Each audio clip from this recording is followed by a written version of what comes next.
Let's face it, search ads are still among the most powerful campaign types when it comes to Google Ads, regardless of fancy PMAX, demand gen, shopping, and so on and so forth. In today's video, I want to cover how match types really work, when to apply which match type in order to scale as effectively as possible. I want to talk about how they really work fundamentally. I want to give you the exact tools to determine which one to use for in your specific case. I want to talk about bidding strategies and much more. So without any further ado, let's get started with the 3 different match types and how you can use them in your business. So first things first, I want to give you a quick overview of how much we're spending here at Cartlift and how much we're making based on the match type. One little disclaimer here, this is not 100% accurate because we have a ton of currency conversions. We have, all kinds of things that we have to take into account.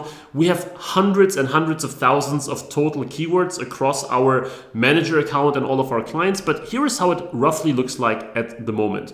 So with Exact Match, we have spent round about 434,000 over the last year. Those are all yearly numbers, right? For Phrase Match, we have spent round about $500,000. And with Broad Match, we have spent close to 1 million over the past year. We spent quite a bit more on shopping on PMAX because we only work with e-commerce brands, or 99% with e-commerce brands, but those are the pure keyword-based match type spends and performance figures. When we now look at the revenue, we can see that we made back round about 4.1 million in Exact Match, about 2.2 million in Phrase Match, and about 3.1 million in Broad Match. Which means we have round about a 9.45 ROAS in Exact Match, 4.12 in Phrase, and 3.47 in Broad. Now, you might have guessed it already, when it comes to Exact Match, there is quite a lot of brand involved here. So I will tell you a little bit further down in this video that yes, you can see very good results, both in volume and profitability from Broad Match and certainly also from Phrase Match. And the Exact Match figure is only that much higher because there is quite a bit of brand involved as well. Not only we're primarily running non-brand campaigns for all of our clients, but it's without brand, it wouldn't be 9.45. It would probably be higher, but not that much higher than the others. And that's very important to know. Okay, so with that being said, let's talk about the different match types and how they really work, because that's not as obvious as it may sound, now in 2025. First of all, let's start with Exact Match. Here, the search term has to fit the keyword near perfectly, right? So if you are having an Exact Match negative keyword, an Exact Match positive keyword for something like leather jacket, then most of the search queries will get very close to it. It's not how it used to be anymore a couple years ago, where literally it had to match the keyword perfectly, because now you have something that's called close variance, which can sometimes be a little bit annoying, where let's say you have an Exact Match keyword for leather jacket, but then someone might type in something even as used leather jacket or leather coats or something. This doesn't happen all the time. Google is fairly smart when it comes to those things, but keep in mind that Exact Match is not what it used to be anymore, and there is quite the chance that occasionally you will get traffic that is not as relevant as you would like. So there is no real way around that besides having a massive list of negative keywords, but it's still very close to the actual keyword. Let's talk about Phrase. Phrase has a lot more volume than Exact, because now, let's say you have Phrase Match leather jacket. Now people can search for all kinds of things like buy leather jacket or leather jacket online, used leather jacket for men, leather jacket for women, right? You only have to match the stuff that is inside the phrase, so inside the quotation marks, and then people can have other queries before and after the actual keyword. Whereas Exact, it is exactly as you've put it. So that is very important, because with Phrase, you now open up a lot, right? If you think about it, there are probably 100 times more people searching for something that includes the term leather jacket than there are people searching for leather jacket and nothing else, right? So there is a lot more volume. It is less specific and has more variations. And generally, Google tends to keep the keyword fairly intact. So again, quotation marks, leather jacket typically means that those 2 words will also show up in the actual search term that the user uses. But as I said, just with Exact Match, Google is getting more and more loose with those things. So don't expect your search term report to be 100% sort of related or 100% matching to what you've specified inside the phrase. And then we have broad match. And here the query has to match the keyword very loosely. So for example, a keyword that you specified green tea without the quotation marks, that just to showcase, right? Broad match doesn't have quotation marks. Green tea might trigger everything from like actual green tea to black tea to teacup to coffee beans and more. So here, Google understands through machine learning and AI, of course, what your keyword's intent is and then what the intent of the user is. And most of the time, it will be quite good at doing so, especially if you have a lot of conversion data. That's very important. Keep that in mind for, in 1 or 2 minutes. But especially if you're starting out, or especially if you don't have much data, especially if you don't have many conversions, then broad match can sometimes give you completely unrelated stuff. Just as I've shown, you might be going for tea-related keywords and you get coffee-related keywords, or you might be going for tea and you get something totally different. So as you can already imagine, broad is great at casting a super wide net when you really want to scale, and exact match keeps things super tight, super focused, and laser sharp.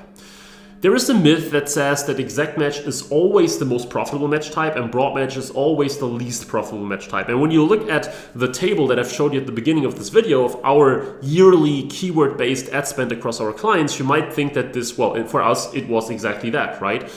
But of course, as I said, there was brand involved in that. And then of course, it also depends on the actual account. Like this was just the total of all the accounts that we manage, right? So the reality is that broad match can work best in terms of both volume and profitability. When I go through our, let's say, biggest accounts, we always see that broad match outperforms exact not only volume-wise, but also profit-wise. Why is that the case? Well, because with broad match, the Google engine has a lot more flexibility and a lot more liquidity. So if you tell Google, hey, we are a retailer for, one of our biggest clients ever has been selling sunglasses, glasses, contact lenses, and so on and so forth, right? If you tell Google, hey, we're selling glasses, you probably are not super reliant on those ultra specific exact match queries going for specific sunglasses, models or whatever, or glasses. But if you tell Google, we want to go for glasses, we want to go for sunglasses, we want to go for contact lenses, then you give Google a lot of flexibility, and Google is now able to give you the perfect customer because it's not only about the query, right? It's only about what's their demographic, how much money do they have, do they regularly purchase online, all these things that Google has as well. If you limit yourself to just exact match, now Google has a lot fewer people to choose from. Whereas if you go with broad match, Google now looks at all these other signals beyond just the actual search query, which is why, as I said, in our case, especially with bigger clients spending, 30, 50,000, 100,000 or more per month, we see broad match typically outperform the rest in every metric. But then you have seen the previous profit metrics for broad match and exact match primarily because of brand, and because with smaller brands, it's normally that exact match tends to work better in pretty much all realms, just because of the lack of, massive data and massive budgets. So now I want to give you, as a last sort of step here, a match type use case comparison. I want to give you the use case for each match type as well as the ideal bidding strategy for it. So you want to use exact match for early testing and low budgets. If you can only spend $30 a day, $50 a day, whatever, it's probably a good idea to start with exact match because you are limiting yourself to just a small fraction of your potential customers anyway. So why not just go for the most important ones and the most relevant ones in the first place, right? Yes, with broad, you have more liquidity and more options. But if you say your budget is limited anyway, let's just go for the lowest hanging fruits. Phrase match, it's kind of similar, but you're now telling Google, hey, I'm ready to go one step further. Typically, you have like an evolution of exact to phrase to broad. Sometimes we're skipping the exact match part, especially with larger budgets. We say, let's just skip, let's start with phrase and then go after broad. We very rarely start with broad. We only do so with existing accounts, with existing performance, right? And we see everything is kind of going the right direction. Now we put gasoline on the fire with broad match and optimize that further. But when we have like a brand new search campaign, or when we have a brand new client and we try search for the first time, for example, or for the first time in quite some time, then we normally start with either exact or phrase before we then eventually go into broad.